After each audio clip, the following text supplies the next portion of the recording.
You're watching 535. This is 535. You're watching 535. You're watching 535. You're watching 535. We're live from the Capitol, and 535 starts right now.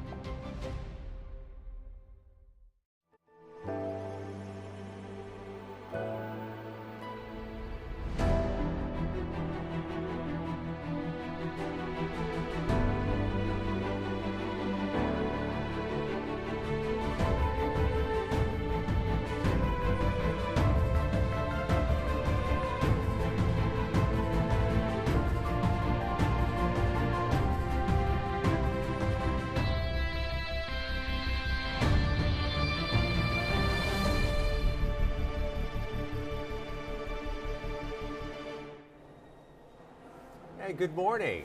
Here we are on a muggy, rainy, kind of a swampy day here in Washington. It's Wednesday, June 23rd, and it's midweek already for the U.S. Senate. I'm sorry, Arthur, is it Tuesday, June 23rd? Did I lose my mind? It is Tuesday. It's that kind of week here in Washington. It feels like Wednesday already. I appreciate you joining us on 535. I'm Scott McFarland. A big week for us as we talk tech and trade, two critical issues coming before the U.S. Senate in the coming days, and that's why we are situated in the U.S. Senate. This is the Russell Rotunda. We're going to talk tech, talk trade in a few moments, including some of the critical policies coming before Congress. But we start off first things first on Tuesday with Arthur Delaney, senior reporter, Huffington Post. It's a uniquely big week here in the Senate, in part because the president is coming here tomorrow on Wednesday, talk to senators behind closed doors. But there are also some critical bills coming through the Senate this week, and one of which is the Kids Online Safety Act. You've done a lot of reporting on that, and you've measured the differences that stand between this thing being a bill and this thing becoming a law. First off, Arthur, tell us what this thing is and where it stands now. So this is potentially a landmark internet and social media safety bill that many members of Congress have likened to like the tobacco moment of our time, making sure that kids can't have something as dangerous as cigarettes. And it's been languishing. The Senate passed a bipartisan version of this 2 years ago by an overwhelming majority, and the House just did nothing. Now, all of a sudden, there's a huge bipartisan breakthrough with a senior House Democrat getting on board with a new version of this law. In the Senate, it was called the Kids Online Safety Act. The House version is more the Kids Act, but it contains most of the provisions of that Senate bill, minus one that was actually the most important to the bipartisan duo of senators that created this bill in the first place. So even though we've had this huge bipartisan breakthrough in the House, and the House could pass it, and the Senate has previously passed it, we don't know if they're going to agree on doing the same bill, which is what you need ultimately for legislation to become a law. Let's unpack that and break that down. First off, there's one component you say that is missing from one bill that's in the other. What is it, and why is it important? For the senators who negotiated this, that's Richard Blumenthal, Democrat of Connecticut, and Marsha Blackburn, Republican of Tennessee. It was called the duty of care. Mm-hmm. And it just says that social media companies have an obligation, a legal obligation, to make sure that young users aren't exposed to certain harmful content in several different categories. For instance, eating disorders or self-harm. And if they don't abide, they don't live up to this duty of care, they can be sued. And these companies are getting sued a lot already. They don't like this. I think they lobbied really hard against it. And that was part of the reason that the House never passed the Senate bill. So the new House That was bill, the issue in the last Congress. Right, that was the big thing, that's what they want. And so the House bill comes out without duty of care, and Richard Blumenthal is like, well, this is dead on arrival. This is just a bonanza for Mark Zuckerberg. Mm-hmm. So that's pretty strong language, and I don't know if they would try to go around Richard Blumenthal and Marsha Blackburn, who also harshly criticized the bipartisan House bill. So there's a standoff now, basically, between the House and Senate. It looks like the House could pass this, but the Senate would hesitate to do the same. Maybe they would both pass their own bills and go to a conference committee, which is very old school and something that they almost never do anymore. It is old school. It's also the way things are supposed to work. So it would be a fascinating negotiation. Let's set the scene here. Senator Blumenthal is welcoming nearly 50 survivors' families, those who were harmed or died by suicide because of social media impact. They're here at the dinner hour in Washington, likely to try to galvanize support for the Senate's preferred bill, the Kids Online Safety Act, and maybe to try to nudge the House to improve theirs. But the House tried this earlier in the year on a party line vote out of the Energy and Commerce Committee. They came up with something, but then the chairman of the committee, Congressman Guthrie of Kentucky, decided we need to do this on a bipartisan basis, and that's where we have this Kids Act. Democrats seem pleased with where this is going in the House? I mean, there's lots of stuff in this bill. Duty of care, I think, is the most important thing for a lot of the advocates, a lot of the grieving moms and dads who've been walking the halls of Congress for years, telling the stories about their kids who died for something that they blamed on social media. But there's other stuff. There's age verification, for example, in the House bill. You can't have minors on your website if you don't know how old they are. You need to have certain settings to make it safer for them. Age verification. And that's very controversial. That was actually left out of the original Senate bill. But there's also stuff that everyone seems to agree on, such as just basic safety settings for social media, allowing the disabling of the infinite scroll. You look at Instagram, you can just keep looking at new stuff. Stop it from doing that so people don't become addicted to it, because that's basically how it works. It's addictive. Putting warnings on AI chatbots that just say, this is an AI chatbot. This is not a person talking to you. So there's lots of stuff like that that is less controversial. And that's one reason you could imagine something passing, though, again, the question would be, do the original sponsors of this legislation want to lose their leverage and give away this less controversial stuff without having the thing they want most attached to it? We spoke on 535 with Aaron Houchin, the Energy and Commerce Committee member, a Republican, who was touting this effort and this bill, and explains that a lot of families, hers included, have some personal equity in this. Take a listen to what she tells us. It's a jury back in March that found Meta and YouTube that were negligent in a social media addiction case. Yeah, and it's not a question, right? We know that it is harmful. It's been proven to be harmful. It's been proven to be addictive. So those studies are out there. But my story, when my daughter was 13, she got access to Instagram without our knowledge or consent, hacked around our parental controls. When we discovered the issue, I contacted the platform and said I'd like to delete her account. They said she's 13, she's legally able to have it. If she wants to delete the account, she can. So I'm on a mission to change that to at least 16. We think that 16 is the minimum because kids ages 9 to 13 for girls and 11 to 14 for boys, that is the most at risk they are for eating disorders, for peer pressure, for depression, for anxiety. This is a really, really important issue. On this issue of kids' online safety, the kind of thing that resonates with voters and constituents back home. They understand the stakes, they understand the breadth of this.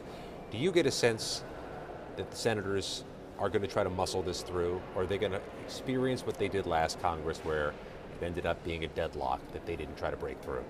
I think the fact that this hasn't been controversial and in the front of the conversation is beneficial to its prospects. I don't know if it will pass, but the fact that there's been a lot of negotiation in the past and it's been sort of on the back burner feels like it could help with the breakthrough. I mean, there's lots of stuff senators want to do. There's bills to just ban social media for kids altogether. And so there's a strong appetite to do something. And so there's a mandate to do something, right? I mean, their constituents want something. I mean, it wasn't that hard for them to move the tobacco age to 21 fairly recently, and a lot of senators say this stuff is as harmful or more harmful than cigarettes. Well, do something then. And there's so much consensus that, like with TikTok, in that case there is the case that China would use this against us. They banned that, and they said this is just the beginning. We want to ban all kinds of stuff that social media companies do, and they haven't. So here is their chance to at least set some rules, some guardrails for social media for people who are younger than 18. Let's shift to the housing legislation that's coursing its way through the Senate and the House. That's really part of the schedule this week. You had the Senate pushing through a housing bill to make housing more affordable and more available. You have the House poised to do it as early as tonight. The 535 seemed to be interested in this issue. What's this bill? And what's the odds of somehow this gets together and gets through? The success of the housing bill, it's called the Road to Housing Act, is part of the reason that it feels like maybe the social media legislation could also have some success. This is something that has also sort of been in the background. There's been a lot of bipartisan agreement. And the Senate Banking Committee first put this out last year, and the Senate passed it.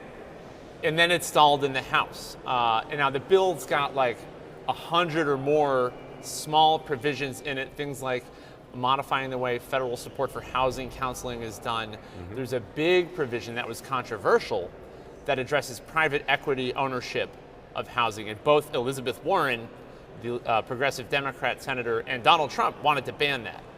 And so the Senate bill originally did it in a way that a lot of people thought went too far and would force companies that beneficially construct housing for renters affordable housing would have to sell it and they'd get out of the game. And so the new House version that was just the new version, that the breakthrough that they had in the Senate, changed that and just made it less restrictive on private equity, but still has a ban on them buying single-family properties.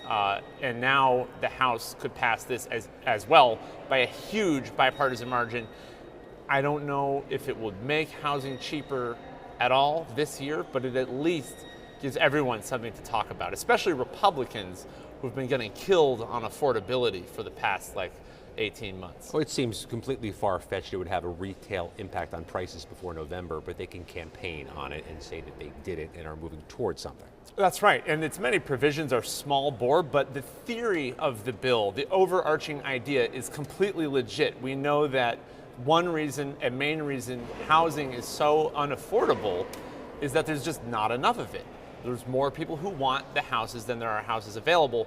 So if you do things to increase supply, like for example, this bill has provisions that would encourage states and local governments to loosen up their housing regulations so that there could be more building, that'll help. Eventually there would be more housing, at least theoretically, as a result of this and a lot of other provisions of the bill, which is broadly supported by low-income housing groups, in addition to all the Republicans and Democrats who are gung-ho about it this week.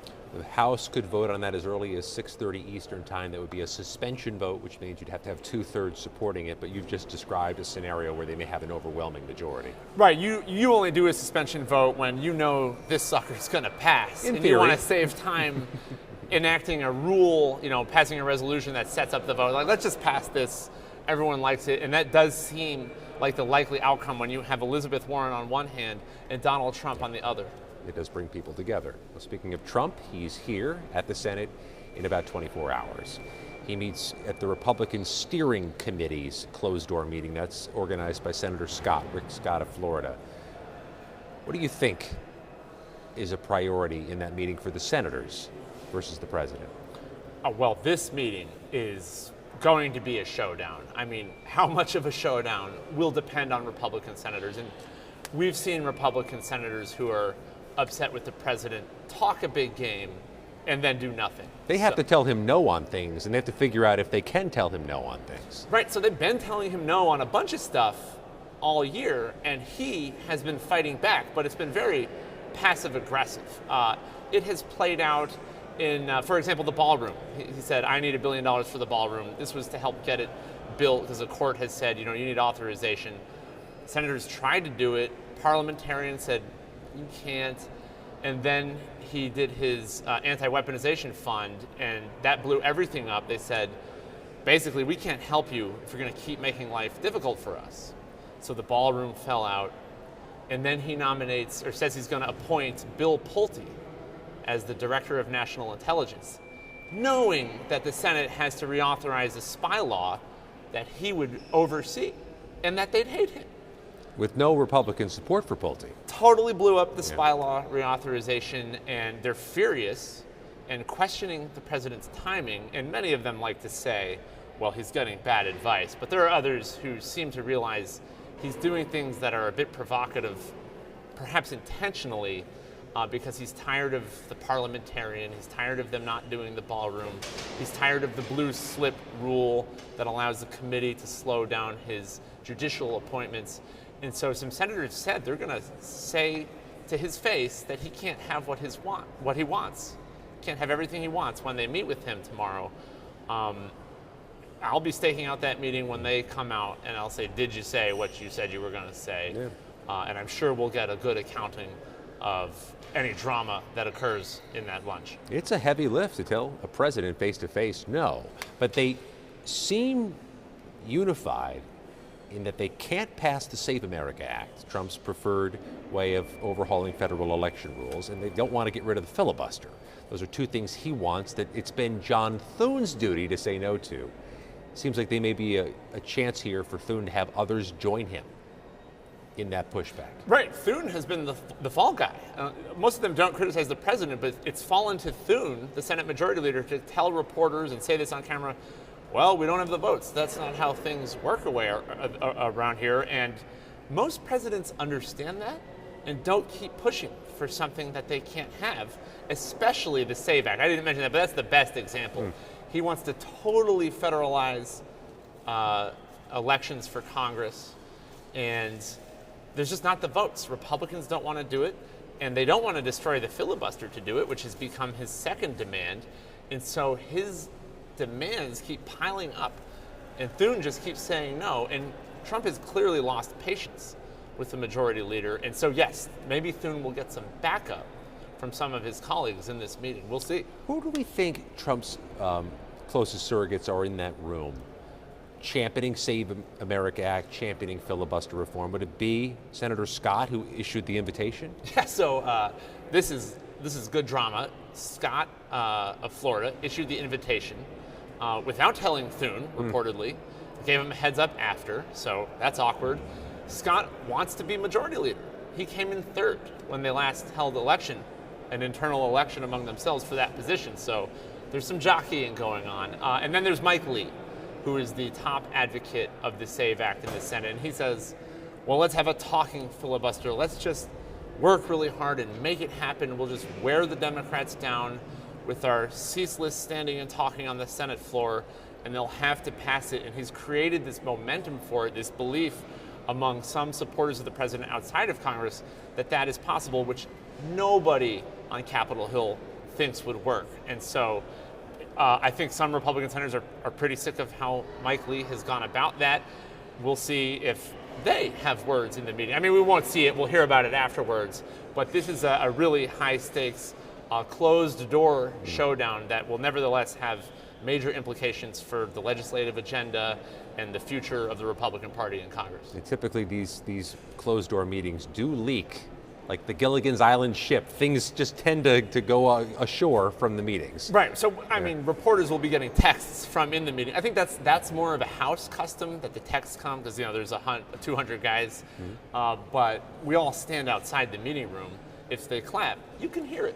When they come out, they're confronted by a phalanx of us. They'll be surrounded in a scrum. And most senators won't dish, but some will. Some will perhaps dish in a more private situation, but we'll find out a lot about what happens, what is said in that room tomorrow. Arthur Delaney, senior reporter for Huffington Post. Covered a lot of ground, didn't we? Arthur, thank you very much. Still ahead at 5:35, Senator Chris Van Hollen is pushing legislation to tackle a different type of affordability issue, the issue of utility, energy, electric costs amid the surge of data centers. That's still to come. First this. You're watching 535. We'll be right back. A simple blood test can detect Alzheimer's years before symptoms appear. Congress can connect Americans to early, accurate dementia diagnosis by supporting the Bipartisan Alzheimer's Screening and Prevention Act, allowing Medicare to cover blood-based Alzheimer's screening. Congress has acted to cover mammograms and other life-saving screenings. Now it can redefine Alzheimer's care, unlocking early detection and access to FDA-approved treatments when they work best. Congress, it's up to you. Paid for by the Alzheimer's Association. I work hard. My dad worked hard. That's where I got it from. What I take home is my future and my kids' future. And if I can invest in companies, they're going to reflect my principles, what I believe in. So why would those companies hire outside people to tell them to embrace principles I don't believe in? Congress must protect the financial future of Americans from the foreign-owned duopoly that answers to no one. Hi, I'm Elizabeth Rome.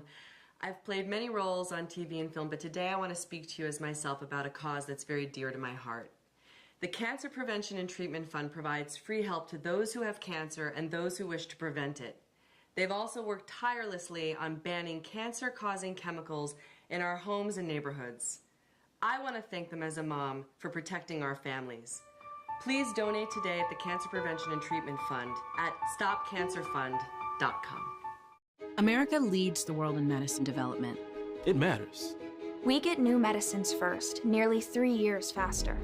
5 million Americans go to work because we make medicines here at home. And not relying on other countries keeps us safe. But China is racing to overtake us. Will we let them? Or will we choose to stay ahead? When America leads, America cures. Let's tell Washington to keep us in the lead. Here on Capitol Hill, the 535 are in charge, the members of Congress. But in a democracy, in the people's house, you need to be heard as well. So if you have questions or comments or ideas, submit them to us at 535.news, because here with us, the floor is yours.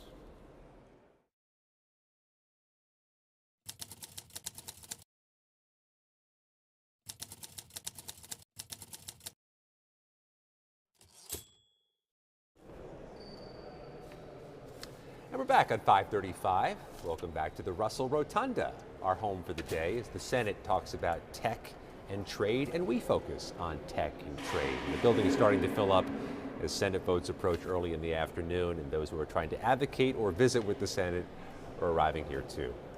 We are pleased to be joined by Owen Dahlkamp, formerly with CNN, now a budding tech reporter for Politico, covering these issues and more. I'm going to start off with the reason we're here at the Senate, Owen. There was to be this big hearing with big tech, one of those seminal moments where the giants of the industry, one by one, answer questions about the future of this very important topic. Then it got scrubbed. So why is it not happening, and where does it go from here? Yeah, and about mid-May, the Senate Judiciary Committee Chairman Chuck Grassley, he invited the CEOs of Meta, of Google, of TikTok, of Snapchat to come and answer. One of the focuses of that hearing was going to be on their practices regarding child online safety. They were really concerned about a lot of litigation that was happening currently in California and in New Mexico, where both Meta and YouTube have faced guilty verdicts saying that they've been negligent in their platform designs of children. Now, right now, the Senate is negotiating and trying to work through a lot of these child online safety issues. They wanted to call these tech CEOs in front to, one, hold them accountable, but two, to understand what they might be doing to change their practices as it relates to online child safety. Let me interject there. Yeah. We did just speak about some of the standoff over the Kids Online Safety Act and where the House and Senate are differing. Where does big tech stand on this? What are their priorities? What do they want in, or what do they want out? Right now, they are very concerned about the visibility of child safety, especially with these ongoing litigation and these two guilty verdicts. Right now, Meta, which has been a very big force on the Hill, they have killed previous versions of the Kids Online Safety Act in the House. They've actually said that they are behind what is currently being negotiated by Senator Blackburn's office in the White House. They are okay if something called the App Store Accountability Act, which requires online verification for app stores run by Google, run by Apple. Age verification. Age verification. To be able to verify the ages before they download any of these apps to ensure that parents are able to have some control over what is downloaded. They're okay if that is paired with what's limited state AI preemption. So some AI preemption of some of these state laws. They said if those two things are in the package, they're going to get behind it and they're going to support it. Of course, Meta has changed their position in the past, but currently that's where they stand. They are very nervous about some of the PR though right now in terms of how they're being viewed as acting on child safety or not acting on child safety. Wouldn't that hearing give them an opportunity to try to redirect the PR, to try to either bolster their image as protectors of child safety, or try to redirect any criticisms coming their way. Yeah, people who are involved in the negotiations are telling me that they're just very concerned about shedding any light on this issue at all. They don't necessarily want to call Mark Zuckerberg or Pichai in front of these committees to be grilled by Democratic and Republican senators on this issue. They think it could just be sort of this PR fiasco. And we've seen that in the past where some of the members of the panel will tell Zuckerberg to turn around and face the survivors, and that's a moment it's a no-win situation for them. Part of testifying in front of the Senate is that it's a media circus, is that you are going to have all of these cameras on you and all of this attention. It can be clipped and put on social media. And with kind of the current environment around big tech, both on the left and the right, there is some concern about shedding any more negative light on the tech industry writ large, and this could be a way to do that. Of course, we don't know what the senators were going to ask. We don't know what questions they were going to ask. There are negotiations currently underway, according to my sources, to reschedule this hearing for a later date. It's unclear at this point who's going to attend, whether they're going to attend, what topics are going to be under consideration. But if I were a betting man, I'd say it would definitely be a lot of this child safety litigation and a lot of the practices that these social media companies are or are not doing to protect these children online. Speaking with Owen Dahlkemp, tech reporter for Politico, you mentioned among the series of issues the preemption of state AI laws in a federal bill. There's a constituency here in Congress among the 535 that wants to have the ability to override state AI laws they don't like, either that are too stringent or too lenient. What's that all about? So right now the AI companies are facing a difficult regulatory landscape. They are being faced with what they call a patchwork of state AI laws, where California will have one law, but maybe Texas will have another, Illinois will have another, and New York will have another.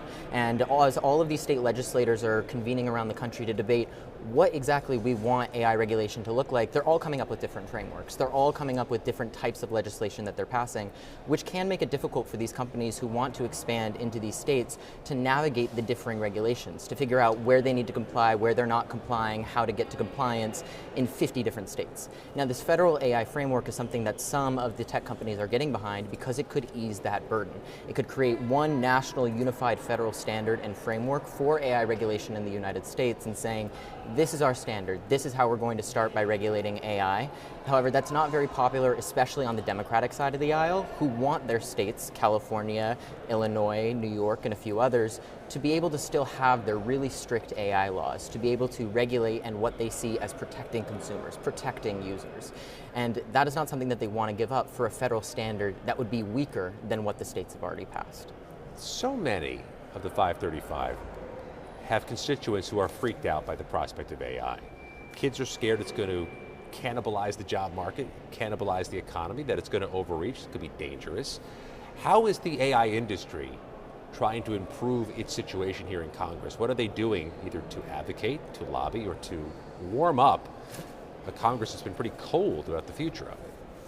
Right now, Congress is grappling with what AI is. You have some legislators who don't use AI, who don't understand exactly how it works, and especially among the younger demographics. There was a poll that I wrote about recently that was specifically about what age groups are most concerned about the future of AI, and it's particularly young people. And you're seeing a lot of these young legislators in the House who are coming up with certain frameworks. You're looking at Greg Casar, you're looking at Alexandria Ocasio-Cortez, you're looking at Sarah Jacobs, you're looking at these different members who are trying to put forward some proposals to regulate AI, although it's unsure kind of what those prospects are.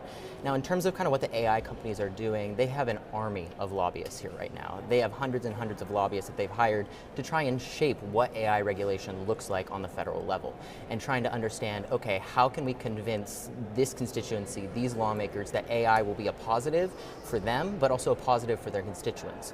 Right now, the things that are really freaking a lot of constituents out, according to public polling, is the use of energy and water and data centers, is the potential for their jobs to be automated away by AI, and just the general uncertainty of the era of big tech. I think a lot of AI companies are carrying some of this baggage that the social media companies have brought with them.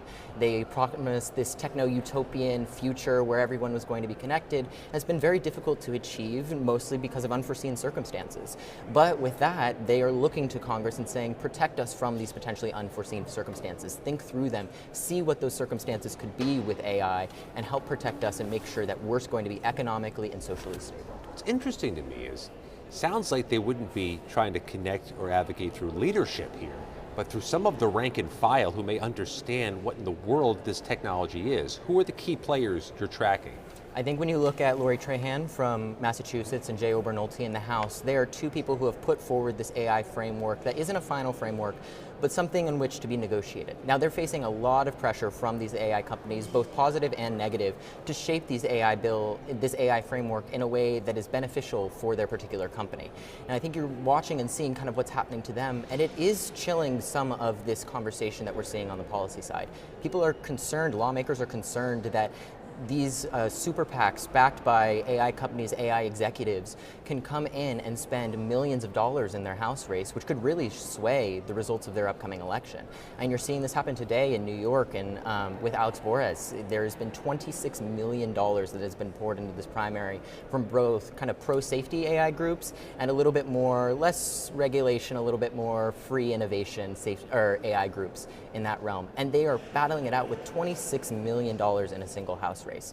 So when you're looking at that, I think people are very concerned. So when I'm looking at the House side, I'm definitely seeing Lori Trahan and Jay Obernolte as kind of two key players. I think, like I said, Greg Casar, Sarah Jacobs, they're also trying to get in on this. Scott Peters as well is thinking a lot about how energy is kind of impacting the AI regulation framework. These data centers need a lot of energy in order to function. On the Senate side, I think you're really looking at Senator Josh Hawley. He's sort of taken to this populist message that says we need to protect our constituents from AI. We need to make sure that it benefits them. I think Marsha Blackburn is doing a lot of work in this space as well, obviously. I think you're looking a little bit at Senator Blumenthal as he's thinking through kind of how the child online safety bills that he's really been a champion of may fit into this broader AI framework, but I think he's a little bit less out there in terms of, you know, his public statements, what he's advocating for, and exactly where he wants to put his political power behind. Owen Dahlkamp is tech reporter for Politico. Let me pull the curtain back for a moment. Owen was misdirected to the Cannon Rotunda. With moments to spare, he had to come over to the Russell Rotunda across the hill. That is like going through rush hour traffic in like 5 minutes and getting home in time. Nobody was injured in the process, right? No, I had to say excuse me to a few people, but they all moved. Right. Thank you if you were one of them. Owen Dahlkamp with Politico. Thank you for joining us. Again, we're focused on tech and trade as the U.S. Senate becomes increasingly focused this week in the 535 all, looking at tech and trade. Senator Chris Van Hollen is just minutes away. Stay with us. You're watching 535, and we'll be right back. I enlisted as a medic to be there to help my patients, and after an injury, I found myself as a patient. I experienced post-traumatic seizures. Depression is a big one that comes along with it, PTSD. So I pursued my PhD in neuroscience and regenerative medicine. The coalition has helped fund my academic pursuits. They genuinely care about helping the vet in whatever way that they can. Through supporting the coalition, you're supporting some of the veterans that have the biggest needs. Visit saluteheroes.org to learn more. There are moments that shape an organization's future. A policy shift, a crisis or investigation, a market shock. When that moment hits, the clock starts. Markets move in minutes. Regulators, employees, and customers respond instantly. Narrative helps leaders respond with pace, engage stakeholders with precision, and position brands with perspective. So when challenges emerge, you can navigate complexity and lead with clarity before the narrative is defined for you. Hi, I'm Elizabeth Rome. I've played many roles on TV and film, but today I want to speak to you as myself about a cause that's very dear to my heart. The Cancer Prevention and Treatment Fund provides free help to those who have cancer and those who wish to prevent it. They've also worked tirelessly on banning cancer-causing chemicals in our homes and neighborhoods. I want to thank them as a mom for protecting our families. Please donate today at the Cancer Prevention and Treatment Fund at stopcancerfund.com. He is what your show is called, The Decider. It's Washington's hottest new show, and it has the Beltway buzzing. Americans, they know BS when they see BS. Pulitzer Prize-winning journalist Brody Mullins. Is this era ending and is a new era beginning? And veteran strategist Lisa Camuso Miller. Have you ever had to tell a client no? Talk to the biggest and most influential players. We wanted $1 million. He said done. Rewriting the rules of influence. Business is going to be on the ballot. Congress needs to do their job. They become lapdogs rather than watchdogs. The people who never talk. That's such a good question. Talk to them. It was kind of fun, actually. It's Washington's only show by and for insiders. Welcome to the Deciders. Watch weekly right here on 535. You're watching 535. This is 535. You're watching 535. You're watching 535. You're watching 535. We're live from the Capitol, and 535 starts right now.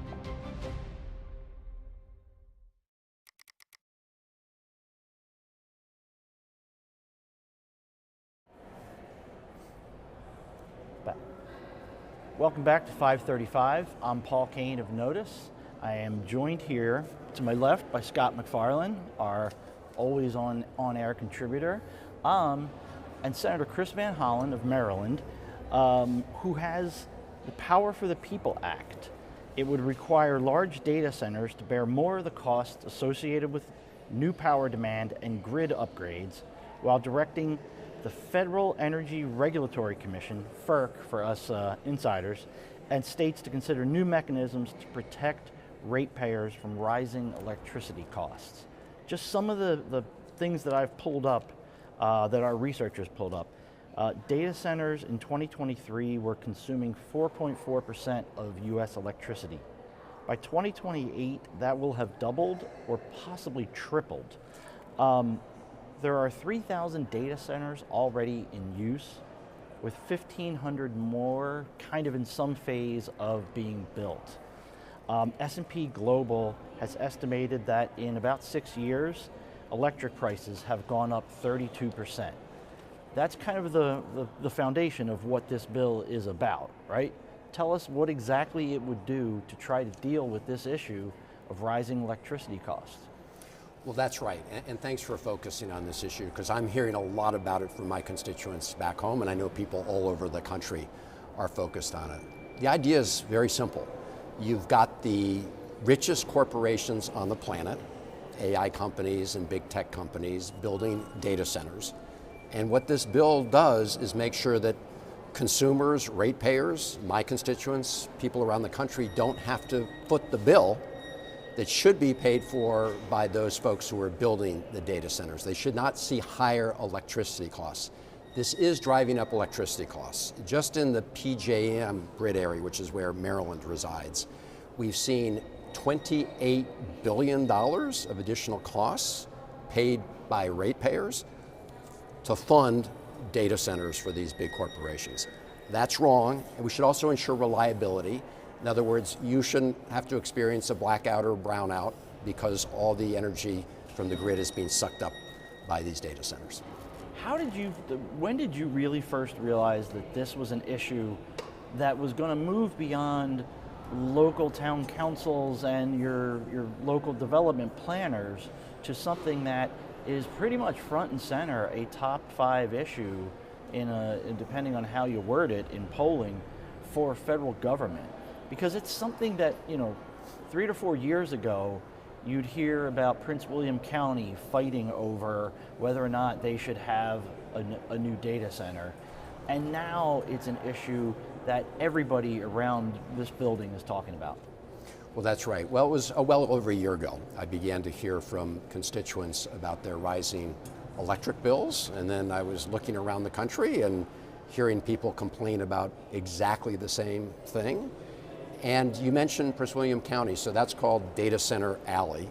Mm-hmm. The thing that's important to understand is that whether you live in Prince William County or Virginia or in Maryland, you are paying the costs for new power generation for those data centers and the transmission costs. So it's not just the people of Virginia who are paying for that, it's people in Maryland and throughout this grid area. So this is why we need to make sure we get a handle on this, because as we speak, people are subsidizing the costs of the richest corporations on earth. In other words, they're privatizing their profits, but they're socializing the costs by having ratepayers help pick up the tab for generating the power and transmitting it. I'm wondering, as the president is in Pennsylvania today touting gasoline below $4, and he'll be at the Senate here tomorrow touting gasoline below $4, if that misses the bigger picture of affordability. We're talking about your constituents have warned what their electricity prices are right now. How bad a problem is that? How big an issue is that? It's a big issue. Electricity prices are going up, as I said, just in the PJM grid area. Maryland. Including Maryland, $28 billion. And look, I know the president's talking about gas prices going down.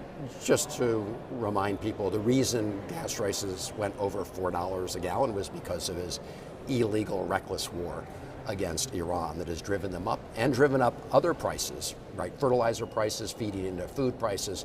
So, you know, Donald Trump, who campaigned on saying he was going to end wars and reduce prices, is doing the opposite. Now I understand he's going to Pennsylvania because people are complaining about gas prices, grocery prices, and electricity prices. And the thing about electricity prices is because of these data centers and this explosion in the number that we're going to see, that's going to continue to put upward pressure unless we do something about it. Do you think electricity prices is a decisive issue this year, at this moment, in this politics? I think it is a decisive issue among other cost issues, affordability issues, but the reason electricity stands out is because you can draw a straight line from many of these new data centers to people's rising electricity costs. So you can actually point to something that you could do something about it. If you pass the Power for the People Act, and you pass it now, we could actually stop this rise in electricity prices. Now, the reason that we need the data centers, or at least the way the big tech companies say we need them, is for the power to generate AI. And that has become sort of just the buzzword of everything from Wall Street to Main Street in terms of the future of jobs. Are you worried about how this proposal, or proposals like it, might stifle our ability to try to get ahead of China in terms of AI? I mean, I've heard some of your colleagues say that, where they feel the political pressure back home. By the way, from the far right to the middle to the far left, this isn't even a horseshoe. This is an issue that hits everybody. There's a lot of fear of data centers and AI. But how do you do this to make sure that there is still technological growth in this critical area? Well, Paul, what this bill says is they can build these data centers. They just have to fully pay for the costs. That consumers shouldn't have to pay for the costs. There are all sorts of other issues regarding data centers and their local siting, water, pressure on local water sources, and other issues that local jurisdictions will have to decide. But because of the way we generate and distribute electricity, not one state can't really control it. You really do need this federal approach. You mentioned FERC. And so only by passing this legislation can we do that. Now, there are big questions, obviously, on AI. I mean, there's the military issue. There's also the issue of worker displacement. I'm very focused on that. We're working on some legislation, some ideas to how to get ahead of that. But this bill, what this bill does is simply says, if you, the biggest and richest corporations on the planet, build a data center, you pay for it, and your data center can't reduce the reliability of electricity for other consumers.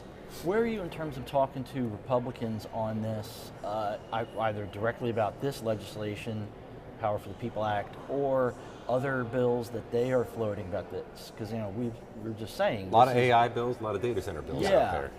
So we've had some preliminary discussions with some Republican offices, and I think there's certainly an interest in the idea. I mean, after all, President Trump had, you know, the AI company folks at the White House to sign a pledge, right? A pledge that they wouldn't, you know, pass on these costs. You know, words are cheap.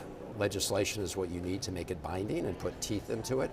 So I think a lot of my Republican colleagues will say the right things. There's this bill in the House that's a bipartisan bill, but it's much more narrow and limited compared to the comprehensive and enforceable approach we take in this bill. So look, this is a case where people say one thing on the campaign trail. We want to make them whole to it by supporting this legislation.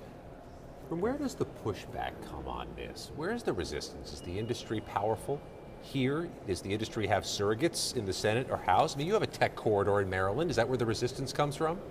You know, the resistance, here's the good news is there's not been like one source of resistance. I mean, if you listen to the sort of tech moguls, they will say publicly that they don't want consumers to have to foot the bill. But then they do send lobbyists to sort of state public service commissions that are trying to move forward in this area. and throw sand in the gears in many cases. So it is the case of them saying one thing for PR, but doing another when you're actually looking at the machinery. In our bill, we also make sure that these data centers prioritize clean energy, and we also require you have essentially a prevailing wage. Is the clean requirement, energy which is issue- why we have support from many in the labor community who are getting good paying jobs building data centers. The clean energy component, is that potentially a poison pill for Republicans who are following a president who dunks on clean energy regularly? Well, so the key here is that we prioritize clean energy. We don't prohibit data centers from being built with, not 100% clean energy. So they're not disqualified, but we think that we should create a preference because otherwise all of us end up paying higher costs in other forms, right? Through pollution that creates all sorts of damage. I have another bill called the Polluter Pays Climate Fund bill because it's another example where polluters are essentially socializing the costs but privatizing all the gains.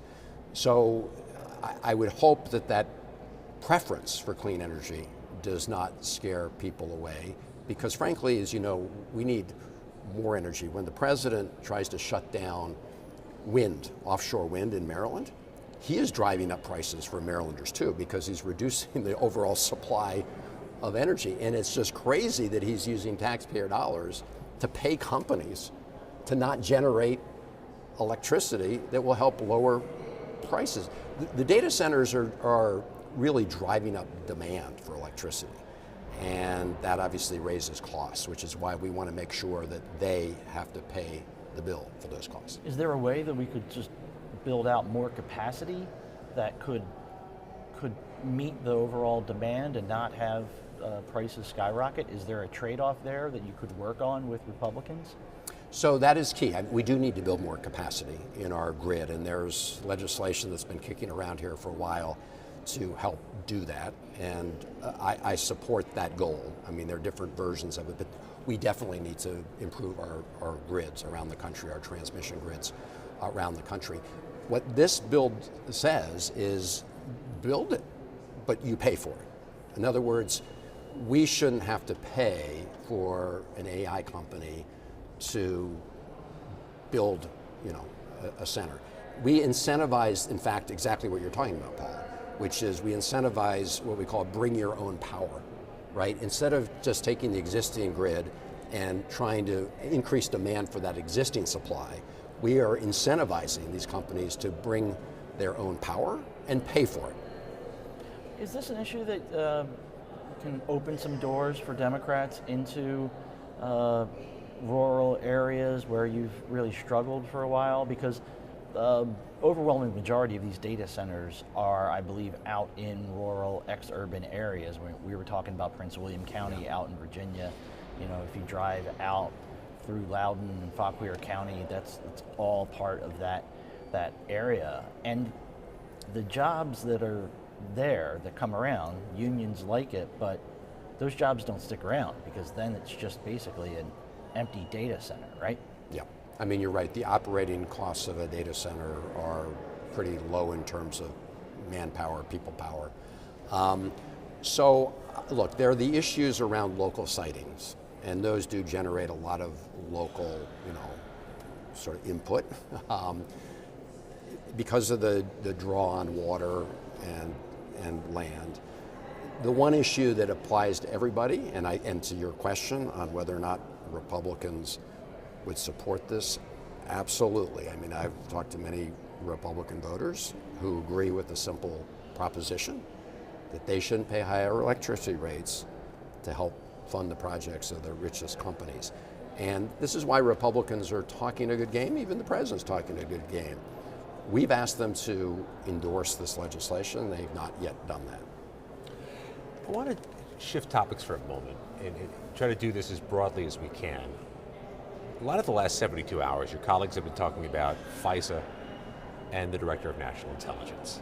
And you've had this bipartisan call to get this stuff behind the Senate and move on to other tasks. What do you think the state of the play is among your 99 colleagues on FISA, the foreign intelligence surveillance tools that expired weeks ago, and there doesn't seem to be any vote on the calendar that I'm seeing to reauthorize them? Well, let's start with the president's acting head of DNI, Bill Pulte, who, according to reports yesterday, began firing people. This is really dangerous for our country. You've got somebody with zero national security experience, zero intelligence experience coming into an agency. That's bad enough in itself. And now he's getting rid of the experts and people with experience. You think experts are being fired? I think people who are critical to monitoring threats to the country are among those being fired. So where there's been agreement from among Republicans and Democrats is that we should move this other nominee, right, Jay Clayton, forward. And they were, as you know, going to have a hearing on his nomination. And it only fell apart because Trump told Jay Clayton not to show up for the hearing. And so until that is resolved, nobody is going to trust passing any version of FISA, so long as Bill Pulte, whose claim to fame is being President Trump's hitman in this administration, is going to have access to the most sensitive secrets the country has. So I'm among those who believes FISA needs to be reformed. I think we need to deal with the Fourth Amendment issues, but I think there's broad agreement that we should get on with the nomination of Clayton. I don't think he meets the requirements of the statute, frankly, but I do think we should move that nomination forward and have a vote. Okay, a weird transition here, but there's a new tradition, as we're only a couple months old here, but we call these 535 1 minutes. So it's kind of like instant answers, sort of quick questions about lifestyle of Congress. There's safe questions in there. Yeah. Okay. What is the best part about being in Congress? The best part about being in Congress is to be able to come work under the Capitol Dome every day and be in the middle of our democracy. Best food in Maryland. Sorry, it would be harder than I promised it was going to be. Okay. Look, I mean, usually I go to the Great Crab Cakes, but I'm going to recommend a little dive of a restaurant. It's Thai food in Wheaton, Maryland, Ruan Thai. Great place. Montgomery County, Maryland. Montgomery County, Maryland. Now, if you like whiskey, there's Old Line Spirits in Highlandtown in Baltimore. And you guys get extra credit if you can tell me why Maryland is the Old Line state. Mason-Dixon? It is. That's what I thought for decades. Here's really quickly why. So at the very beginning of the Revolutionary War, there was the Battle of Long Island, Battle of Brooklyn, and there was a regiment called the Maryland 400. They kept the British troops at bay long enough for George Washington to escape and ultimately save the Revolutionary War. Most of them were killed. George Washington named them his Old Line. That's why we're the Old Line state. And you can go to the Old Line, spirits in Highlandtown and drink to the Old Line. Strong whiskey. Kudos for answering that. Most members don't even try to dodge that question. Who's your favorite person on the other side of the aisle? I don't want to put anybody on Trump's hit list. And that would make them vulnerable for doing Republican. that. Any former Republican you miss working with? Actually, the sad part is a lot of the people I used to work with are gone. I did a lot of legislation with Pat Toomey. I worked on some, who he and I disagreed on lots of things. Neighboring state. Roy Blunt I did work with, Portman. I mean, there's Jeff Flake. Teamed up with Jeff Flake on some Cuba issues. I mean, a lot of these guys this is one of the problems in the Republican Party, obviously. The people who wanted to work together, a lot of them are gone. I am pleased to co-chair the soccer caucus, now that we have the World Cup with the great senator from Indiana. So former soccer player. Next time he comes, he's bringing Old Line whiskey with us for us. us. I'm down with that. Okay. You bring the crab cakes. That's right. That works. Thank you for being on. Thank you. We'll be right back with more tech and trade news. Leanne Caldwell will be back with Senator Catherine Cortez Masto. Thank you. You're watching 535, and we'll be right back. And I've Afghanistan. The IED actually penetrated the vehicle between my legs, but it was a miracle that we all survived in the vehicle. When I began the process to separate from the military, it was during COVID. And with the issues back home, we just knew we got to come back home and take care of the family. So we had to go stay at our mom's house. And there was already 3 people living there and 5 of us, or 8 people. How many bedroom? Like a 2-bedroom. Like a 2-bedroom house. We were desperate. So then when we transitioned to Texas, it was very much so like, what are we gonna do now? When I came home, I needed a new roof due to a storm, and I was about to lose homeowners insurance as well. I applied for Operation Homefront Critical Financial Assistance Program. They've really been a blessing.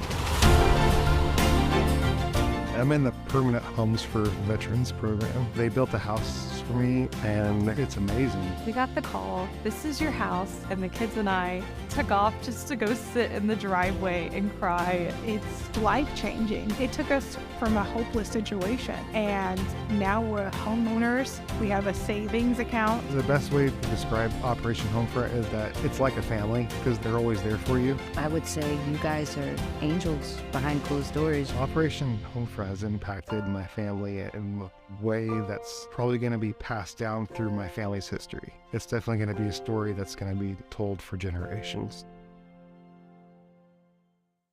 America leads the world in medicine development. It matters. We get new medicines first, nearly 3 years faster. 5 million Americans go to work because we make medicines here at home.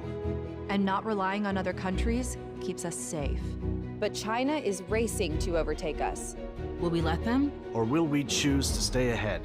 When America leads, America cures. Let's tell Washington to keep us in the lead. Who is the hardest lawmaker to track down to get in front of? My Democratic colleagues will say Alexandria Ocasio-Cortez, not because she is so in demand, which I think she is, but because she doesn't take meetings with lobbyists. What about for the beer industry? Beer is a bipartisan, nonpartisan issue, and generally speaking, members like to get together over a cold beer. I wish they would do it a little bit more, so we're working on that. Well, thanks for joining us on 535.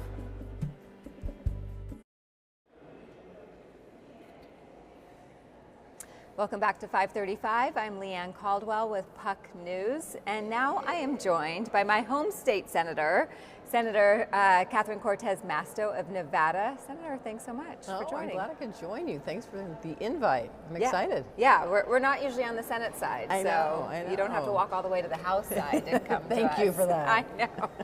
I know. So first we're going to talk about your bill, the Freedom Act, which stands for Fighting for Reliable Energy and Ending Doubt for Open Markets. It's quite a title. It is a lot, yes. But it's essentially streamlining the permitting process for energy development, correct? That's correct. Okay, so we know that permitting reform has been an issue for several years that members up here have been talking about that has not yet gotten done. So first tell me, what specifically does your bill do? Yeah, so the most important thing to know about it is tech neutral, and that's the intent here, is that we realize, and Senator Cotton's my partner in this. This is bipartisan, because there's a lot of bipartisan support for streamlining permitting reform. Most important thing is we want to make sure that a lot of these energy projects that are out there, Nevada has a lot of clean energy projects. There's a lot of energy potential because of the emerging technology. And we want to make sure we can get these projects done. Why? Because it lowers energy costs for families, makes us energy independent, right? But at the same time, it is actually good for jobs and growing our economy. And it positions the United States at the forefront of this emerging technology and utilizing it. Now, why it's important for me, and you'll appreciate this coming from Nevada, is most of the land in the West, including Nevada, is owned by the federal government. So we need those agencies to be partners with us as we're looking at these projects. And what has happened in the past is the agencies move so slowly. You'd be surprised to know this. They move very slowly. Yeah, I've heard. Yeah, and so it slows down these projects. And that is not good for investors. That's not good for us getting clean energy done and helping to lower costs. And part of it is to make sure that the federal government, these agencies are our partners with us. So they have to give a schedule ahead of time. Once a project starts moving, the agencies are now required to give a schedule based on timelines and deadlines. And if there is a review or a federal review, like the Endangered Species Act or NEPA, that has to take place, they have to do it in a timely way. And that brings that accountability at the federal level, so that the agencies have to be a part of solving this problem and not be a barrier to getting some of these projects done. And so for Senator Cotton and I, that was important to get done. So let's back up a few years, back to the Biden administration. There was, you know, and I'm forgetting if it's in the Inflation Reduction Act or the Big Beautiful Bill, or I'm sorry, the Build Back Better bill, same acronym. Inflation Reduction Act it was. There was some sort of NEPA reform, some sort of energy project reform. Did it just not go far enough? There was some of it. So yes, so that was important for me. So I think a lot of us in a bipartisan way, when we did some of this legislation, it was to prioritize clean energy projects, right? And quite honestly, not to choose favorites. Got it. It should be an all of the above energy approach based on your region or where you're from. In Nevada, solar works really well because we've got sun all the time, right? We've got geothermal. We've got many opportunities there that maybe Maine or some other state does not have. So it should be all of the above approach. That was the intent through that legislation, is to incentivize a lot of these clean energy projects. Got it. But we still had to do permitting reform because that was slowing the projects from getting done. Yeah. So what do you think, what is different from this bill from the broader permitting reform conversations that have been going on now for a couple of years up here on the Hill? Yeah, it's a piece of the broader conversation about permitting reform. This piece of it is bringing our federal partners in and say, you've got to be part of this solution. You can't be barriers to this. And if you are, and this legislation actually requires the federal government and those agencies to actually really comply with those timelines, because if they don't, what's the repercussions? Then that's right, judicial review. Then the projects get to do judicial review and hold these agencies accountable for not getting this done. Yeah. That's a little different than what we've seen in the broader permitting reform, but there's more to it. I think, Leanne, the intent here is to show that beyond the four that are talking about permitting reform right now, which is our leaders in the committees, that there's more of us that are on committee that want to be a part of this conversation. Okay, that's interesting. Are you not part of the conversation now? So right now it's the ranking and the chairs of the committees who are having these conversations. And I think there's many of us that are saying, listen, we were part of the conversation in the past, and we want to be part of this conversation. There's quite a few of us who believe in streamlining these permitting reform. So this is part of that conversation to say we're staking our claim. Is that how you got connected to Senator Cotton? No, we're both on committee together, so we're both on energy and natural resources. And so, but is that how you two came together? To we started talking about it. And what we can do to be a part of what we saw needed to be done as part of this conversation. Because I think this is an essential piece, and I'm going to go back again to what you know so well coming from the West. The Western states have to deal with the federal agencies more so than any other state to really get these projects done. And I wanted to make sure that we are holding them accountable.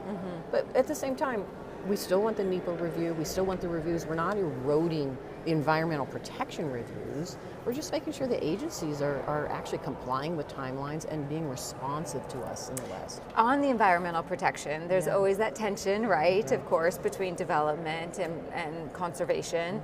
Partnering with Senator Cotton, he is much more on the development side over the conservation side.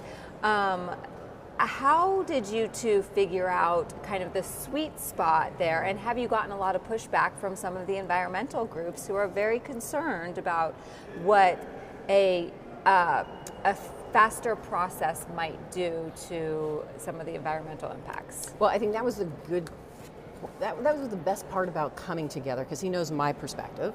I'm not going to erode any of the environmental reviews. I'm still going to protect Endangered Species Act, all of the federal laws. Could some of them be streamlined without abdicating any of the protections that we need in place? Absolutely.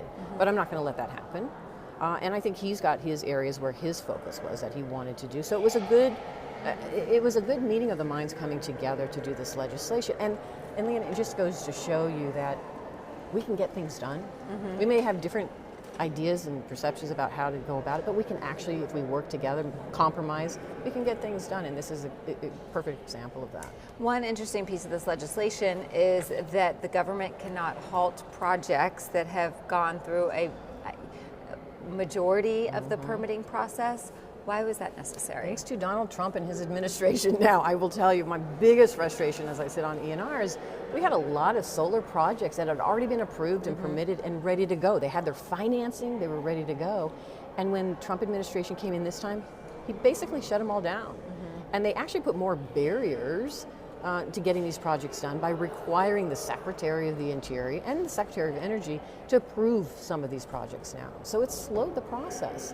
That's ridiculous. I don't want any administration, I don't care whether it's Democratic or Republican, they should not be an additional barrier to getting these projects done. So this legislation holds them accountable. That means they can't come in, a new administration can't come in. If a project has been permitted, a new administration can't come in and say, okay, no more permitting, you don't get to do that anymore.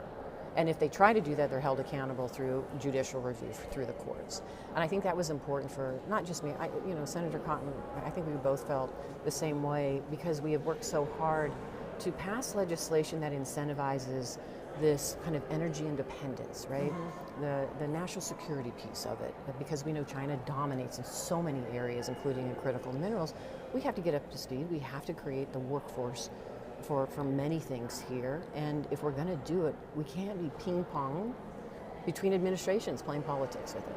How long does it usually take for an energy project to come online once it starts going through the permitting process? Yeah, it depends. Again, it depends on where it's located. If it's located in the West, where the federal government, it's usually going to be sited on federal land, it's a much longer process. And depending on the type of energy project and how large it is, it could, oh my gosh, it could take anywhere to 5 years, 2 to 5 years, or even longer, depending on what is happening. I've got a project, one of the first that was permitted was a lithium mining project. We need lithium for this emerging technology. And it took them years just to start that initial process, to move through it under previous administrations to get to where they are now. And we're still pushing in making sure that they are successful in getting done. They're almost really completed with the project and the build out of it and mining and processing some of that lithium, but it took years to get us there. It also seems like it's a barrier for new developers to enter the market, because if you don't have the cash or the capital to sit on things while it's waiting, I mean, is that a byproduct of That's this? exactly right, and that was why we needed to streamline it, because a lot of these projects rely on outside capital, private capital, right, dollars to come in. But if you're an investor, a private investor, and these barriers are put in place, you're going to take your money and put it somewhere else. So then the projects don't pencil out, and we need those types of mining here. We need those types of clean energy project. We need to really be investing in emerging technology in this company, and it goes back to what I've said. It's not just about our energy independence, but it also creates jobs, right? It's good for us in the United States. We're creating jobs. And finally, let me just say this, if we don't bring some of that manufacturing back here, particularly around critical minerals where there is processing and refining that next has to take place, then China's going to continue to dominate, because they already dominate in that space, and we know how they weaponize it against us. And we've got to start being independent. That means energy independence. That means we bring that process back here to the United States. So what sort of impact on jobs could this have if this passes? It's going to be great. So in Nevada, let me just say, I'm very proud of our job creation around emerging technology, including good union paying jobs. A lot of our unions were responsible for the build out of these clean energy projects. It is important for us to have those in the queue, in the pipeline, because it puts food on the table for people. They're good paying jobs. They can afford a roof over their head and pay for their groceries and their family and their kids. And it's been a game changer in Nevada. We are second in the country for geothermal. We lead in solar economy, right, and energy. And a lot of those projects were workers right in Nevada, the workforce of Nevada, making it happen. We were just talking off camera about the economy in Nevada. What is it like right now? Are energy prices for Nevadans or throughout the West Are they high? Are they higher than they have been? So let me say this. When it comes to our energy prices compared to the rest of the country, they're actually a little bit lower because we have invested in clean energy in Nevada. And this is my point. You know, this administration runs around saying clean energy is going to cause high costs. Just the opposite. Yeah. Because we made those investments, we actually are lower than some of the other countries. But we're also a service industry, tourism, trade. And we're seeing a downturn because of the policies of this administration, just in tourism and travel internationally in the United States. Like what policies? Yeah, it's the tariffs. It's the barriers for international travel. It is the high cost of gas. It is the high cost of groceries. It is the high cost of housing. When Americans feel that, and they are rightfully so more concerned about spending in those areas and on healthcare, they have less discretionary income to come to a place like Nevada, right? Or anywhere where there's tourism and travel across the country. So we have seen about a 7.5% downturn in tourism and travel into Nevada. And that is including Canadian travel because of the rhetoric of this administration, because of the tariffs. So it's a combination of things that are happening. And as you well know, the main revenue generator for this state is our tourism and travel industry. Yeah. So it's been a problem. As far as energy is concerned, the advent of data centers, so is that having any sort of impact in Nevada? We know Elon has built, he has a big facility, right, in northern Nevada, am I getting that correct? He does. Okay, so his Tesla facility. So, you know, there's a lot of new tech moving into the state, especially in northern Nevada. That's right. And so the energy component of it, how critical is it that access to energy is necessary? Yeah, this is a conversation we can have for a long time now, but let me just say this. We need the energy for the emerging technology that will bring us that independence and create those jobs, like I've said. But we also have to be smart about how we utilize it. When we're talking about data centers, I absolutely agree that each region or each state should determine where it should be sited, and they should be looking at water needs, energy needs, consumer cost, right? That should be all part of this conversation, and the impact to the community. So I do think there is a role for everybody to make a decision, and we're seeing in Nevada, some of our local governments are starting that process. Before we just allow the data centers to come in, there has to be a conversation around who pays for it, how we keep those costs down, how do we address the water needs, where's the location, what does that energy bring to Nevada? And I think that's true for the rest of the country. Does your legislation impact the grid at all? Not address the yes, grid? This legislation doesn't, but I have other legislation that does. Okay. We have a grid that is antiquated. Yeah. It needs to be upgraded. It needs to be modernized, right? It needs to be reliable. I think there should be a really big investment that Congress plays and actually incentivizes across the country in modernizing our grid, and that's legislation that I actually have worked on in the past and will introduce again this Congress. Great. I want to ask you, before we turn to something a little bit more fun, about the Mod Squad. This is something that you have started to kind of push forward the moderate slice of the Democratic Party. Can you talk about why you decided to start the Mod Squad? Yeah, I can tell you, if you look at the country as a whole, predominantly, especially in the swing states like Nevada, most of the voters are moderates. But they're not the most vocal. They're not going to be the ones that are on social media, or they're not going to be the ones speaking out as much, but they show up. And there's more of them than anyone else. And I think it's important that we are representing those interests as well.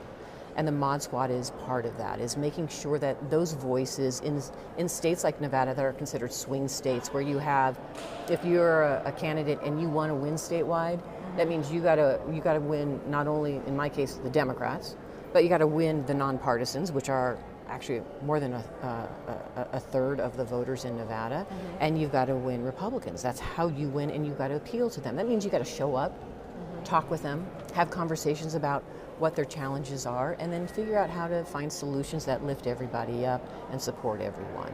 That is a true moderate candidate coming from a swing state, because you're having to, if you want to get elected, you have to get that support. And that means having conversations and listening about the issues that really matter to people. And I can tell you in the swing states like Nevada, the number one issue is the economy. It is the cost of things, right? And to me, that's where the Mod Squad comes in, because we're supporting our moderate senators who come from those same states. We're talking about the policies that are important for our swing states, because if we are talking about those policies, it's pretty much true that those policies are going to represent the rest of the country. And so it was important for me to show that there's more to the elections, there's more to this kind of democracy than just what everybody sees on Republican and Democratic side and the voices they hear. I think most of the country are moderates, and that's where they're looking for solutions, getting things done, right? Moving forward. How can we still put up a fight on the essential things that we need to? But we still got to get things done. We still have to govern. We still have to find solutions to the challenges that many people are dealing with right now. You know, the moderates are usually not the loudest. I just said that's right. So you don't hear from them. That's right. So, but the left or the base, you know, the extensions of the ends of the party usually are.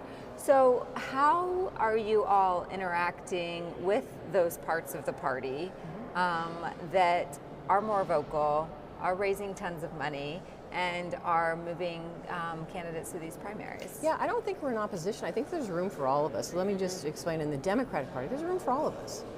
But I know that if you want to win in a swing state statewide, you have to be more moderate than more liberal or far left. But I also know, coming in from if you're in a truly blue district or blue state, then there's more of an opportunity maybe for a progressive than a moderate to win. So there's enough room for all of us if we're smart about it. But here's what I do know, and this is what I talk to all my Democrats about. If we want to take control of the Senate, the only way the Democrats are going to be able to take control of the Senate is through those swing states. So we need to elect moderates. They're the only ones that can win statewide. It's proven. The data shows that. That's what people are looking for. And to me, that's really part of this conversation. We just have to be smart and strategic and do no harm to one another, and then really focus on the issues that matter to people, which again goes back to what I've just said, the economy and other things that they're dealing with right now. Senator, thank you. Your team, I don't know if you did, but your team agreed to 5:35 1 minutes. Oh no, okay. And so I'm just going to ask you a couple fun questions. Maybe we might only get through one. All right. Okay, because I am also from Clark County, from Las Vegas, I would love to know, what do you think is the best restaurant in your district? Oh, see, you're going to get me in trouble. But it's like, I just also need to know for when I go there. I know. Let me just say this. Growing up, as you well know, and I'll be quick about it, it's 1 minute. We used to be the buffet capital of the world. We are no longer. We have the 5-star. Used to be $2.99. That's right. That's right. And now we have 5-star restaurants. But if you haven't been to Chinatown, if you haven't been to the Arts District, if you haven't been to parts of like North Las Vegas, where there's some of the best Mexican food, I would suggest try those areas. There's just fabulous food now. Roberto's Taco Shop, Lindo Michoacan. That's right. There's so many, and you can't go wrong. You can't go. You're going to get me in trouble, because I literally try to visit all of them when I'm home and try out the new ones as well. Yeah, also be free advertising if you named them right. So I'm actually protecting you, not trying to get you in trouble. Thank you. Okay, Senator Catherine Cortez Masto, thank you so much for your time today. Really appreciate it. Thank you. And up next, my friend Brody Mullins will be back with Morgan Reed, president of the App Association, a global trade association representing small business app makers and connected device manufacturers in the digital economy. I'm Leanne Caldwell. We will be right back. You're watching 535, and we'll be right back. You're watching 535. This is 535. You're watching 535. You're watching 535. You're watching 535. We're live from the Capitol, and 535 starts right now.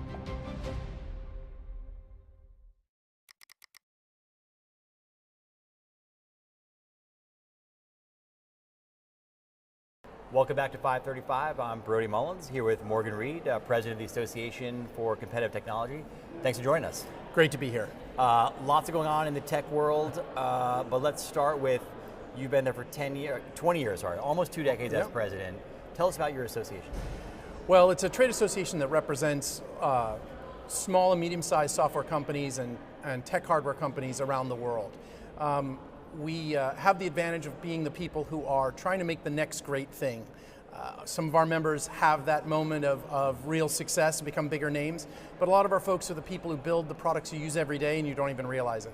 Most of the apps that you use on your phone right now are built by small and medium-sized companies, sometimes white box, sometimes under their own brand, but mostly it's small guys building great products that change your world. How do those folks know to become an association member? How do you find them? The hard work of my membership team. I am a bit of a recovering developer myself, so we go to developer conferences, we speak at events where developers are interested, so it's really around what's the latest, coolest thing, and then where do you get to find the money? So a combination of going to tech events and venture capital events, because that is the marriage of how you turn a great idea into a great product. And some people may know you guys as the App Association. That's right. Why did you change to the App Association, and then why? Well, the App Association was always something that we affixed on the end because people were saying, well, what do your guys do? And at the height of mobile, it was like, do you got a phone? Do you got apps? Those are our members. And that's still true today. The difference is that with the age of AI, what's really happening with our membership is they're making mobile apps, but the transition to AI all the time in every product is a real thing for our membership, and we realized if we're only sticking to apps, it's missing possibly the most transformative change in technology since the last transformative change, which was mobile. So let's go to the legislation and the policy here. You guys support the Parents Platform Act. Tell us about that. So parents over platforms. One of the issues that we've really run into is that parents are rightfully concerned about the way that technology is engaging with their kids. I have 2 kids. I'm very familiar with it in my own household. And the problem is that parents are saying, well, who's helping me make the right decision? Who's providing me the information I need to know, do I choose this, do I choose that? And so Congress is kind of coming to this equation, trying to figure out where is the right boundary case to have the big platforms play a role in informing it. One of the difficult parts is it puts some of these really large companies in an awkward position. Probably most famously is social media company Meta, which of course controls Instagram. Although ostensibly Meta's products are for people over the age of 13, anyone who's had a kid knows that there are literally millions of children under the age of 13 that are on Meta's products. That puts Meta at enormous risk. We estimate the number could be as much as $50 billion in failure to comply with a law called the Children's Online Privacy Protection Act. And so Congress is trying to figure out now how to create a law that ensures that the platforms are straightforward with parents and they give developers like mine the right tools to manage it, but doesn't become such a huge burden that it turns into those notices that you get on your screen where you just click accept all and you move on. No one wants another accept screen. We're looking for a way for developers who want to work with kids to tell parents, hey, I've got a product, it's appropriate for kids, here's how to use it. But for example, there's a company in Kansas that has an app to help manage grain silos. That app doesn't need a front end to do kids services. So Parents Over Platforms actually gives the developer the power to control. If you've got a grain silo app, hey, go forth and do the grain, but don't worry about the kids. But if you've got a social media app or an app that's all about engagement or gaming or something kids are going to be part of, then you need to take a more proactive stance. You need to notify parents, and the platforms can help you do that.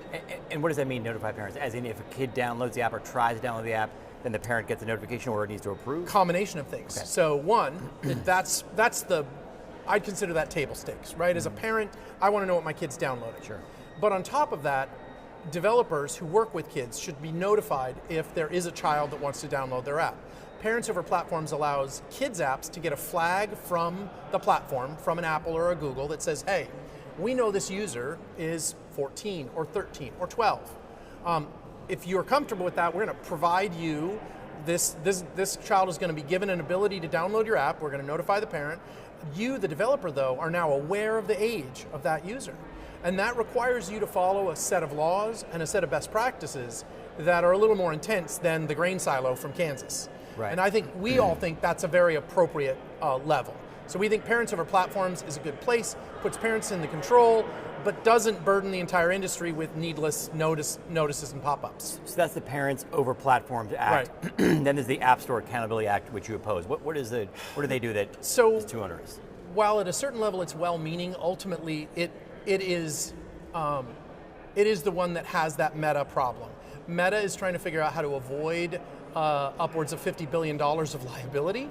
And $50 billion is a big number even for a company like Meta. And so the App Store Accountability Act tries to essentially say they aren't responsible, that the age verification happens in the platform, and that they can rely on whatever the platform tells them, and they can go forward, and if it turns out they actually know the person is a younger age, they might be able to manage it, but overall, it's kind of a hear no evil, see no evil situation, and they just rely on that flag from the developer, from the platform.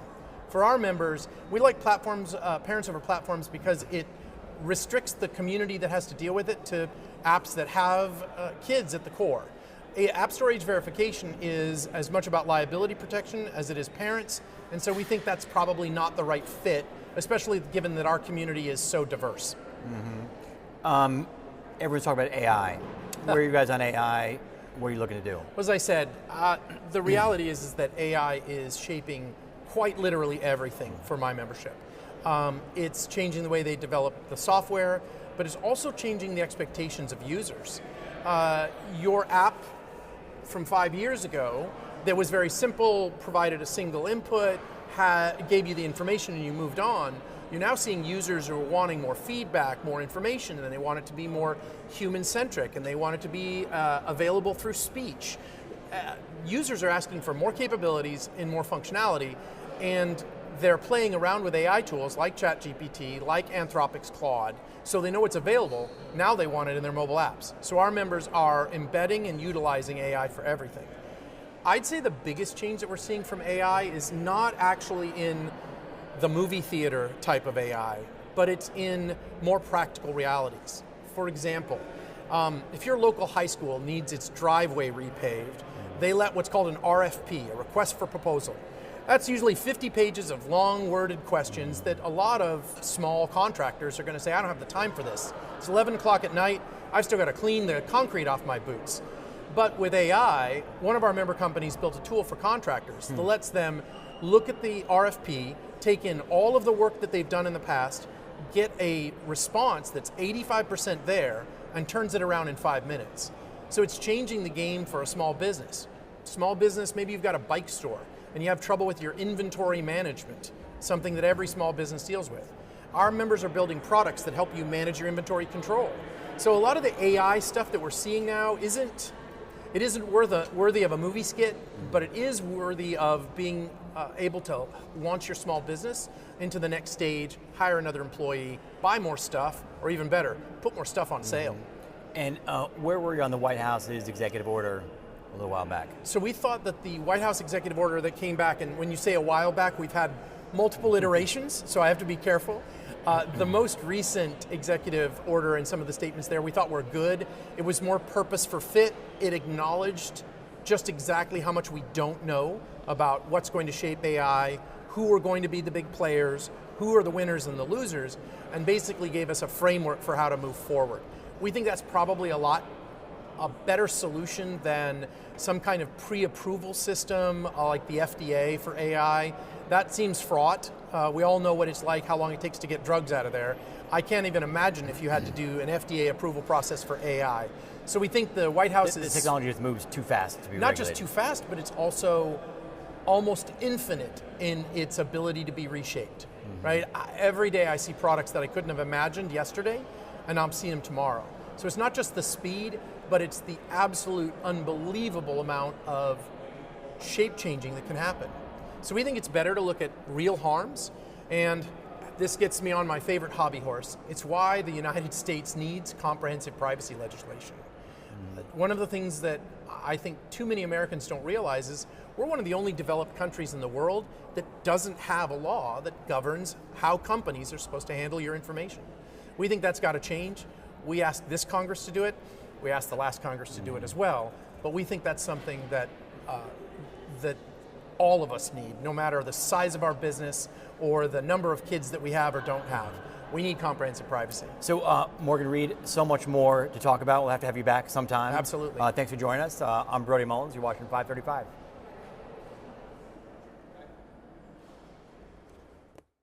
You're watching 535. We'll be right back. We are Lions International, one association of global volunteers, one foundation for humanitarian grants, shaping the future, one act of kindness at a time. We are on a mission to improve health and well-being, to strengthen communities, to serve a world in need. We are Lions International. To learn more, visit lionsclubs.org. Here on Capitol Hill, the 535 are in charge, the members of Congress. But in a democracy, in the people's house, you need to be heard as well.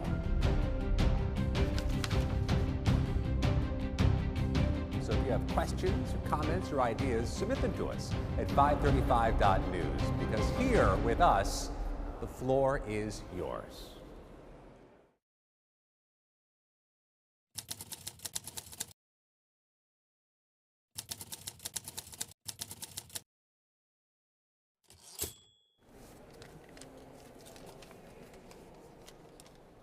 We are continuing with Trade and Tech Week, and it's fitting that we have two guys who remember rotary phones and turning the TV knob one channel at a time to talk tech today. Paul Kane, we talked a bunch about can the Senate and House come together on big things that constituents like in both parties, child safety online and housing affordability. About child safety online and the tech provisions there, do you think there's a marrying of the minds that happens eventually?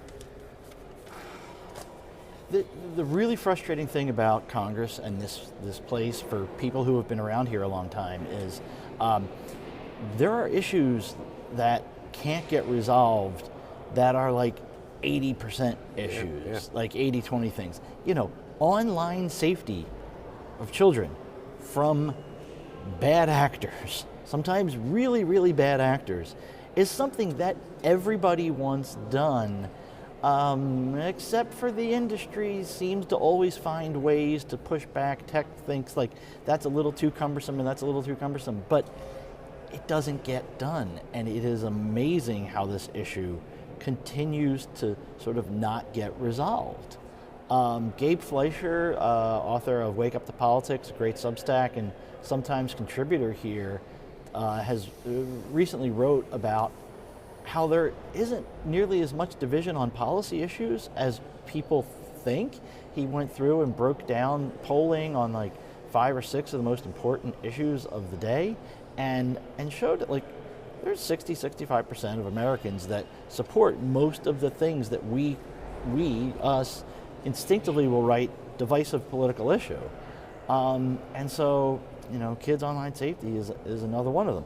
Data centers. You and I were talking with Chris Van Hollen about data centers and reining in the rapid growth of that. There's heartburn across the board on those. Yes, because this is something that rural America does not like, from either the just low hum of these data centers or the surging costs in their utility bills. So, you know, the answer is yes, this should be fairly easy to wrap up and get done.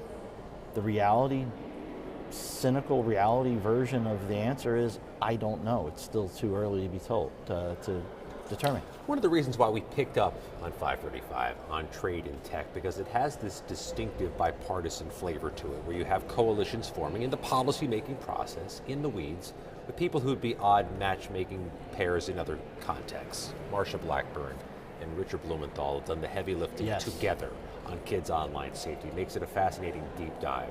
And as you watch all this play out, with 133 days now until the election, who are the players you're watching on the policy front as interesting, either contacts or sources of information on the Hill? Which senators and House members are players right now?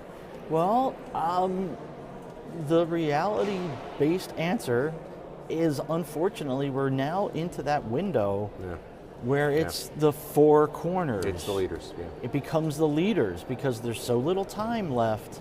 You know, God forbid the U.S. Senate actually put a bill on the floor, let the public see it, and go a couple of weeks debating issues, having amendment votes. That just doesn't happen anymore, and time is precious. So it's really going to be up to the 4 leaders of the 4 caucuses determining what their bandwidth is and when they're willing to pass it. You know, my instinct says this is a lame duck issue, that you're going to have an election in November, there are going to be consequences, one party's going to win or lose, and Marsha Blackburn, for instance, is almost certainly going to get elected as governor of Tennessee, and this is like her last legacy thing, and she's probably going to have to try and work this so that it can get tucked into a must-pass bill at the end of the year, whether that's the National Defense Policy Bill or one of the big, we don't say omnibus, that scares Mike Johnson, one of those big spending bills. That's what passes, though, and it's where you ride for the road. You tack on those little things, then turn it into a Christmas tree. Yeah, and we're going to speak later this week on 535 with, speaking of lame ducks, Senator Thom Tillis. What he wants to get done, what he thinks is possible in his final days in office. There'll be some revelations when we talk to him. And we also talked earlier in the program about housing, the bipartisan housing bills that are going up for a vote as early as tonight in the U.S. House. We have Mike Flood coming up later this week from Nebraska, chairs an important subcommittee on issues of housing. We also are speaking with Angela Alsobrooks later this week, not about this topic, but it's primary day in Maryland. It's primary day in New York. Those are the 2 states that have perhaps the most dynamic and interesting primaries. What's the broader issue you're looking for in those 2 states? So there's a real basic sort of ideological divide in a lot of the Democratic primaries that's simplified by, you know, the progressive left wing versus the sort of moderate mainstream, liberal mainstream wings, and there are a lot of these primaries have that type of battle. Out in Maryland, and stretches from PG County all the way down toward the western shore. St. Mary's, Charles County. St. Mary's and Charles counties. There's a fight to win the nomination for Steny Hoyer's seat. Hoyer's retiring after so many years here, 45 and change. And that is the classic battle in which Hoyer and Governor Westmore and some of the Maryland establishment got behind a state legislator who had previously worked for Steny Hoyer. Harry Dunn, somebody you know well, former Capitol Police officer, was here on January 6th, did heroic work. He's sort of the running in the more progressive lane and has lots of money from the online world, but the crypto APAC-ish world has poured $11 million, I believe is the most recent number. It's millions. Onto the Steny Hoyer side of this fight. And so there are several races like that happening tonight. We're seeing that in New York as well, right? Yes, yes. There's a lot of that happening. And it will tell us about the Democratic Party and voters, but I think it will also give us a sense of the impact and power that those 2 industries, that's weird to call APAC an industry, but when it comes to politics, they are. You'll get a sense of their power and what they're able to do in terms of their muscle here in the Capitol. They start losing some races, they're going to really start having less clout up here. That we're in the heart of primary season shows you we're also in the home stretch of this session of this Congress. 535 is here through the week with these last-minute bills they're trying to get passed before they all expire in their terms and before this Congress turns over. Paul Kane and Leanne Caldwell, I'm Scott McFarland. See you back here tomorrow.